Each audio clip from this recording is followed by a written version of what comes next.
నడుస్తూ జారిపడి తలకు దెబ్బ తగలడం, రోడ్డు ప్రమాదంలో గాయాలు కావడం లేదా పిల్లలు ఆడుకుంటూ పడిపోవడం ఇలాంటి ఘటనలు మన చుట్టూ తరచుగా జరుగుతూనే ఉంటాయి. ఇలాంటప్పుడు మనలో చాలా మంది తలకు తగిలింది పెద్ద గాయం కాదులే అని నిర్లక్ష్యం చేస్తూ ఉంటారు. నిజానికి తలగాయాల విషయంలో ఇలాంటి ధోరణి ఎంత మాత్రం సరికాదు. తలకు తగిలే దెబ్బల విషయంలో అప్రమత్తంగా ఉండడం, తక్షణ వైద్య సాయం తీసుకోవడం చాలా అవసరమని చెబుతారు డాక్టర్లు. తలకు తగిలే దెబ్బలు, గాయాలు ఎందుకు ప్రమాదకరమో డాక్టర్ని అడిగి ఇప్పుడు తెలుసుకుందాం.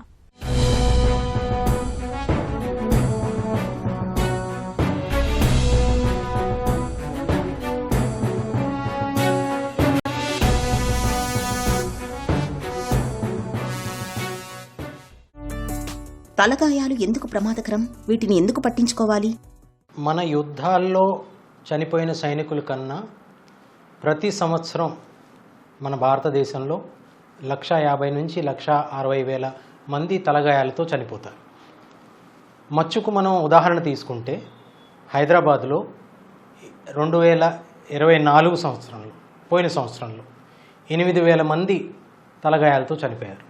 మనం ఇది అరికట్టొచ్చు, ఒకవేళ అయినా తొందరగా ట్రీట్మెంట్ చేయొచ్చు.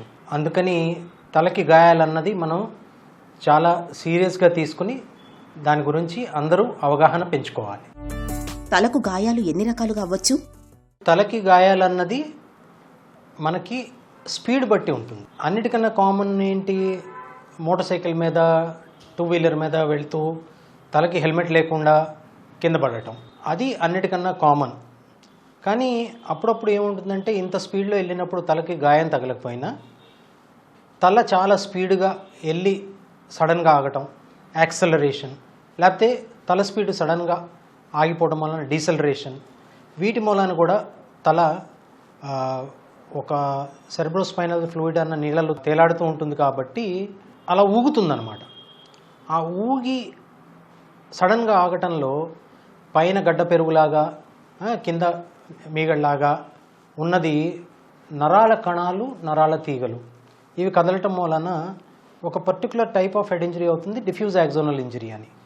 ఇది చాలా సీరియస్, ఎందుకంటే కొన్ని వేల కోట్ల నరాల తీగలు తెగిపోతాయి. దానికి మనం ట్రీట్మెంట్ చేయలేము, సాక్కుని కూర్చోవాలి వెంటిలేటర్ మీద, ఐసీయూలోను. ఎన్ని రోజులకి మళ్ళీ తెలివి వస్తుందో చెప్పలేము. ఇంకా రీసెర్చ్ నడుస్తోంది. ఈ సెంచరీ ఆఫ్ ది బ్రెయిన్ అంటున్నారు. ముందు ఇంకా అవగాహన పెరిగితే అలాంటి ఇంజరీస్కి ఏమన్నా కొత్త ట్రీట్మెంట్స్ రావచ్చు. రక్తం కనబడకపోతే తలకు పెద్ద దెబ్బేం తగలలేదని అనుకోవడం సరైందేనా?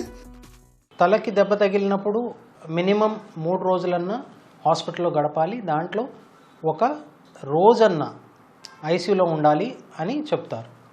ఎందుకంటే తనకి పైన గాయం తగిలినా తలగపోయినా మన పుర్రె ఎముక గట్టిగా ఉంటుంది కాబట్టి లోపల జున్నులాగా మెత్తగా ఉన్న మెదడుకి దెబ్బ తగలవచ్చు.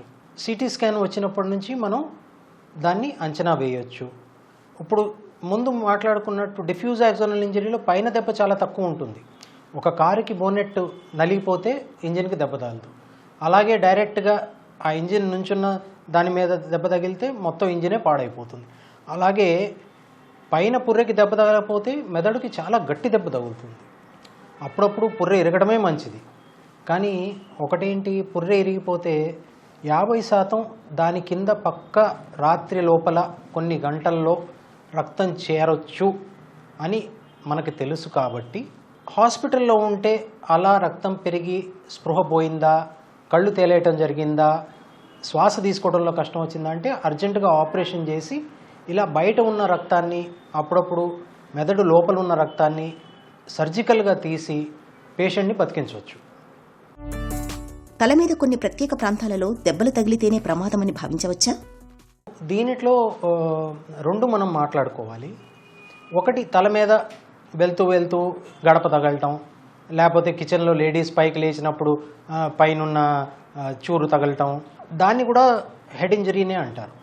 కానీ సైంటిఫిక్గా మాట్లాడాలంటే traumatic brain injury. Traumatic brain injury అంటే మెదడుకి దెబ్బ తగలటం. మెదడుకి దెబ్బ తగలటం ఎలాంటిది, కొన్ని సెకండ్లన్నా కొన్ని నిమిషాలన్నా స్పృహ పోవటం, వాంతి రావటం, తల తిరగటం, ఇలాంటివి ఫిట్స్ రావటం, ముక్కు నుంచి అన్నా చెవు నుంచి అన్నా రక్తం రావటం, ఇలాంటివి ఉంటే డెఫినెట్గా మనకి మెదడు దెబ్బ తగిలిందని మనం అంచనా వేయవచ్చు. ఏ చిన్న దెబ్బ అయినా మంచిది కాదు. తలగాయాలు అయినప్పుడు ఎలాంటి ప్రథమ చికిత్సను అందించాలి? ఉమ్మడి రాష్ట్రాల నుంచి 108 సేవలు మొదలవటం మనకు అదృష్టం. మొత్తం దేశవ్యాప్తంగా ఇది వాడుతున్నారు కాబట్టి, అంచనాలు వేస్తున్నారో లేదో నాకు తెలియదు కానీ 108 అంబులెన్స్ వచ్చిన తర్వాత ఇలా దెబ్బలు తగిన వాళ్ళ ప్రాణాలు లక్షలాది సేవ్ అవుతున్నాయి. ఇలాంటిది రావడం చాలా మంచిది. దీనికన్నా ఇంకా అడ్వాన్స్డ్గా అవ్వాలని నేను మనస్ఫూర్తిగా కోరుకుంటున్నాను.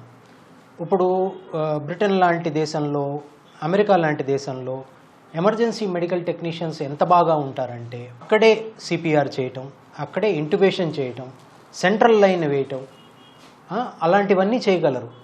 మన 108 సిబ్బంది కూడా ఈ లెవెల్కి మారితే మనం ఇంకొన్ని లక్షల ప్రాణాలు కాపాడగలమని నేను భావిస్తున్నాను. తలకు తగిలే దెబ్బలు లేదా గాయాల తీవ్రతను ఎలా నిర్ధారిస్తారు?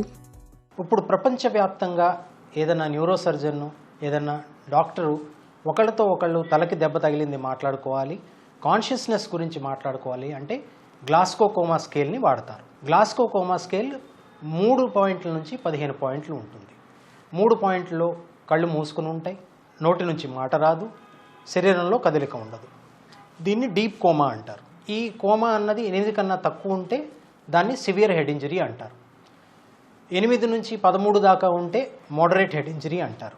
14, 15 ఉంటే మైల్డ్ ట్రామాటిక్ బ్రెయిన్ ఇంజరీ అంటారు. తలకు తగిలే గాయాలకు చికిత్స ఎలా ఉంటుంది? సర్జరీ తప్పనిసరా? సిటీ స్కాన్ తలలో 1 మిల్లీలీటర్ బ్లడ్ వచ్చినా మనకి కనిపిస్తుంది. ఒక చిన్న డాట్ బయట గాలి లోపలికి వెళ్ళినా మనకు కనిపిస్తుంది. ఫ్రాక్చర్లు కూడా మనకు కనిపిస్తాయి. అందుకని ఏ చిన్న డౌట్ వచ్చినా సిటీ స్కాన్ తప్పనిసరి. ఎప్పుడు సర్జరీ చేస్తాము? తల చర్మం ఊడిపోయింది, అప్పుడు ప్లాస్టిక్ సర్జన్స్ ఆపరేషన్ చేస్తారు. పుర్రె ఇరిగిపోయింది, పుర్రె ఇరిగిపోయి పుర్రె పై భాగం లోపలికి జొచ్చుకుపోయింది. అలా అయినప్పుడు మెదడుకు దెబ్బ తగులుతుంటే, లేకపోతే ధాటిగా రక్తం కారుతుంటే స్కల్ ఫ్రాక్చర్కి దాన్ని ఎలివేట్ చేయడానికి ఆపరేషన్ చేయవలసి వస్తుంది. పుర్రె కింద డ్యూరా మ్యాటర్ అని బ్రెయిన్కు ఉన్న కవరింగ్స్ ఉంటాయి. డ్యూరా మ్యాటర్ బయట రక్తం చేరితే దాన్ని ఎక్స్ట్రా డ్యూరల్ హెమరేజ్ అంటారు.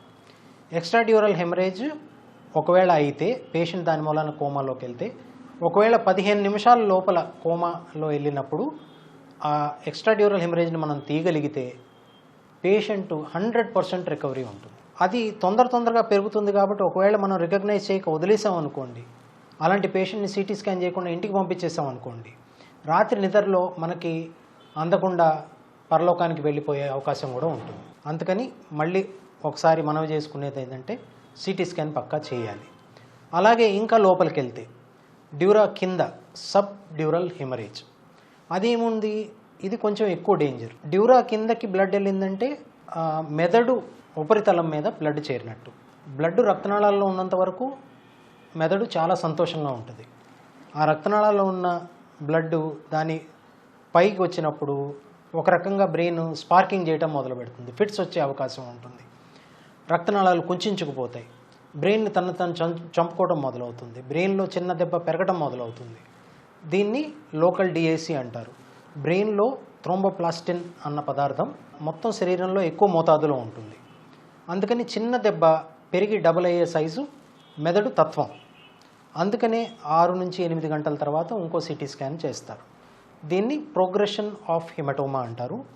అప్పుడప్పుడు ఇలా ప్రోగ్రెషన్ ఆఫ్ హిమటోమా అన్నప్పుడు మొదట ఆపరేషన్ వద్దనుకున్న ఆ హిమటోమాని తీయటానికి లేకపోతే సబ్డ్యూరల్ హెమరేజ్ని తీయటానికి రెండో రోజు ఆపరేషన్ చేయవలసిన అవసరం ఉంటుంది. తలకు తగిలే దెబ్బలు, గాయాల విషయంలో భయపడాల్సిన అవసరం లేదు, కానీ నిర్లక్ష్యం చేయకూడదు. తలకు గాయమైన తర్వాత తీవ్రమైన తలనొప్పి, వాంతులు, స్పృహ కోల్పోవడం, మగత, మాట తడబడడం వంటి లక్షణాలు కనిపిస్తున్నప్పుడు వెంటనే డాక్టర్ని సంప్రదించాలి, తగిన వైద్య సాయం పొందాలి.